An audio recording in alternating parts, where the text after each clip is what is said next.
Once upon a time, in a sunny meadow filled with colorful flowers and buzzing bees, there lived a playful bunny named Benny. Benny loved hopping and exploring more than anything else, but he often got distracted by shiny things and tasty snacks. He had big floppy ears, a twitchy pink nose, and a curious heart that always led him to adventure. One bright morning, Benny was out hopping through the meadow, sniffing for the juiciest carrots. Suddenly, he saw a butterfly with wings as sparkly as the morning dew. The sunlight made its wings shimmer like tiny rainbows. "Oh, shiny!" Benny said, his nose twitching with excitement. Without a second thought, he hopped after the butterfly, his little feet thumping against the soft grass. The butterfly fluttered through the meadow, over a hill, and into a forest with twisty, wiggly paths. Benny kept following it, hopping faster and faster. Finally, the butterfly disappeared behind a cluster of tall trees, and Benny stopped to catch his breath. When Benny looked around, he realized he didn't recognize where he was. The meadow and hill were nowhere in sight, and the tall trees of the forest seemed to stretch endlessly. "Oh no, where am I?" Benny said, his ears drooping. He tried retracing his steps, but every path looked the same, twisty and wiggly. As Benny hopped nervously, he spotted a squirrel munching on an acorn near a tree stump. The squirrel's bushy tail twitched as it noticed Benny approaching. "Excuse me, squirrel," Benny said politely. "Can you help me find my way home?" The squirrel tilted its head thoughtfully. "I'm not sure, but why don't you ask the wise old owl? He knows everything." Benny felt hopeful. "Thank you, squirrel," he said, and hopped off in the direction the squirrel pointed. On the way, Benny passed a patch of clovers. The green leaves looked so fresh and tasty. "Yum, snacks," Benny said, stopping to munch on the clovers. After a while, he remembered he was supposed to be finding the owl. "Oh no, I'm distracted again," Benny said, quickly hopping back on the path. It was late afternoon by the time Benny reached the big oak tree where the owl lived. The tree's branches stretched high into the sky, and the wise old owl perched calmly on one of them. "Mr. Owl, I'm lost," Benny said, looking up with wide eyes. "Can you help me find my way home?" The owl hooted softly and said, "Hoo-hoo! Young bunny, you must learn to stay focused. Pay attention to where you're going, and you'll find your way back. The wiggly paths may confuse you, but if you remember the way you came, you'll be just fine." Benny nodded, determined to follow the owl's advice. "Thank you, Mr. Owl," he said. This time, Benny was careful. He retraced his steps, remembering the landmarks he had passed. He recognized the clover patch, but he didn't stop to snack. He saw the tree stump where the squirrel had been and waved as he hopped by. Benny climbed over the hill and finally saw the sunny meadow. His heart leapt with joy. "I'm home," he said, hopping as fast as he could. When Benny reached the meadow, his bunny family rushed to greet him. His little sister Bella bounced over and said, "Benny, what took you so long?" Benny laughed and hugged her. "I got distracted, but I learned my lesson. Next time, I'll pay attention to where I'm going." That night, as the bunnies snuggled in their burrow, Benny told them about his adventure. His family listened with wide eyes and twitchy noses. Benny's dad chuckled and said, "You're a curious bunny, Benny, but I'm glad you're learning to stay on track." Benny smiled. He knew he'd have more adventures, but he'd always remember the wise owl's advice. Stay focused and pay attention to your path. Moral of the story, always stay focused on your path and pay attention to your surroundings. Getting distracted can lead you astray, but with patience and effort, you can always find your way back. A large, colorful building stood at the edge of town with a bright sign that read Wonderworks Toy Factory. Sam and his classmates stepped off the school bus, their faces lighting up with excitement. Miss Loma, their kind and organized teacher, led the group. The factory's exterior was painted with cheerful murals of toys, teddy bears, race cars, dolls, and robots. Sam adjusted his glasses and looked around eagerly. The group moved toward the factory's wide double doors, which opened automatically, revealing a bustling world of machines, workers, and endless rows of toys. Inside, the entrance hall was a visual delight. Brightly lit with colorful lights, the walls were adorned with displays of classic and modern toys encased in glass. A rotating carousel of stuffed animals stood in the center of the room. A guide greeted them with a warm smile and handed out safety goggles. Behind the guide was a large map of the factory, showing various sections like the assembly zone, painting area, and packaging line. Sam couldn't wait to see everything. The group followed the guide into the assembly zone, a massive hall filled with intricate machinery. Conveyor belts snaked through the room, carrying parts of toys in various stages of assembly. To the left, robotic arms expertly attach wheels to toy cars. Nearby, a machine-shaped plastic molds for action figures. The sound of whirring motors and soft clinking of parts created a rhythmic symphony. Miss Loma pointed out how the machines worked in harmony, assembling toys with precision. Sam imagined the toys coming to life as he watched pieces click into place. Next, they entered the painting area. Here, toys received their bright, colorful finishes.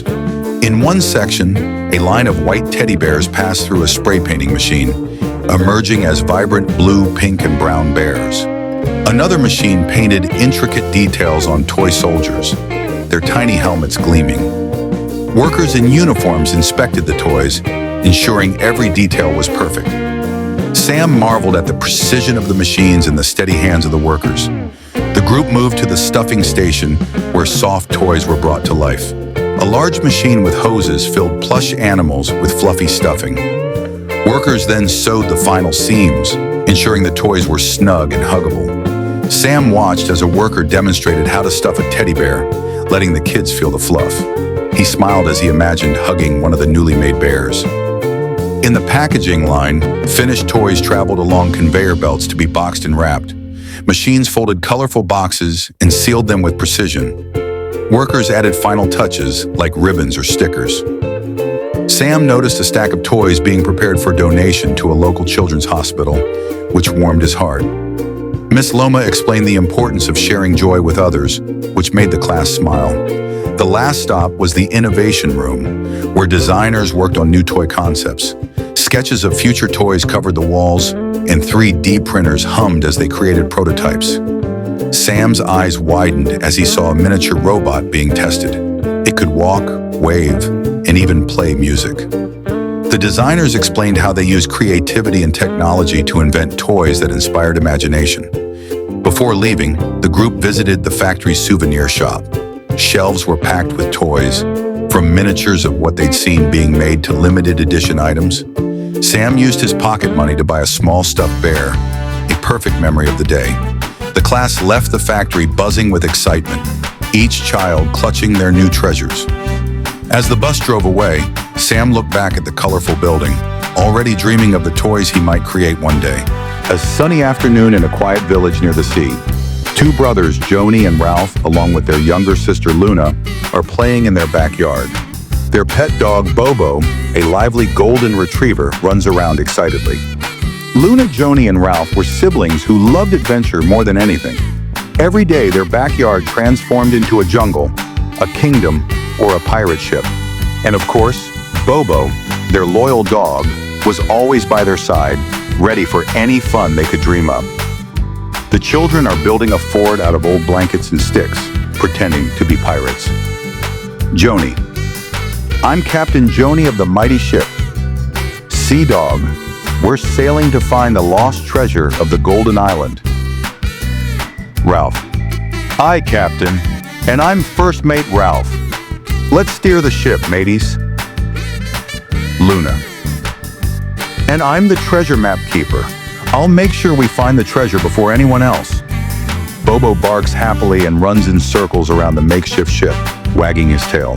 The children laugh, but suddenly, Luna spots something unusual in the sand near their backyard fence. A shiny, old key. Luna. Look, a key! It's so old and rusty. The siblings gather around the key, their eyes wide with curiosity. Joni. This isn't just any key. This looks like a pirate's key. I think we found something big, mates. Ralph. Let's find out where it fits. Luna. Maybe it opens the treasure chest hidden in our backyard. The children, with Bobo leading the way, begin to search the backyard. After a few minutes of digging near the old tree, they discover a small wooden chest buried beneath the roots. It's locked, and they realize the key Luna found might be the answer. Joni, this is it! The key to the treasure chest! With a dramatic twist, Joni unlocks the chest. Inside, they find not gold or jewels, but a folded map and a note. The note reads, "To find the true treasure, follow the path of kindness and courage. Only those who help others will see what is hidden in plain sight. Your adventure begins with a heart of gold." Ralph, what does it mean? Where's the treasure? Luna, it's not about gold. It's a riddle. We need to show kindness and bravery to unlock the treasure.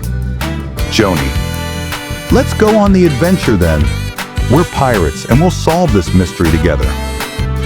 The siblings, now more excited than ever, set off into the woods behind their house, with Bobo trailing behind them, wagging his tail. As they ventured deeper into the woods, the children noticed small acts of kindness that seemed to lead them along the path. First, they found a squirrel stuck in a net. Joni carefully freed it, and the squirrel ran off, chattering in thanks. Next, they spotted a bird with a broken wing. Ralph gently made a small sling out of a leaf and helped the bird back into a nearby tree. Bobo barked excitedly, as if cheering them on. The siblings noticed something strange, a faint glow in the distance leading them toward a clearing in the forest. Luna, look, that light. It's coming from over there. They rushed to the clearing and found a large stone with a glowing symbol etched on it, a heart and a pair of hands. The symbol seemed to shimmer with magic. Joni, this is it. The treasure must be close. Ralph, it says, the heart that gives is the one that finds. Luna, we've been doing good deeds, helping the animals. I think we've unlocked the treasure by being kind. Suddenly, the ground trembles slightly, and a small compartment in the stone opens. Inside, the siblings find a sparkling crystal heart. The crystal heart was beautiful, radiating warmth and light. It wasn't a traditional treasure, but it was something far more precious, a reminder that the greatest treasures aren't found in riches, but in the good we do for others. The siblings return home with Bobo, the crystal heart safely in hand. As they sit on their porch, looking out at the sunset, they realize the true meaning of their adventure. Joni, the treasure wasn't gold or jewels. It was helping others, doing the right thing, and sticking together as a team. Ralph, it feels better than any gold I could have ever found. Luna, and we've learned that being kind is the best treasure of all. Bobo lays down beside them, content and happy.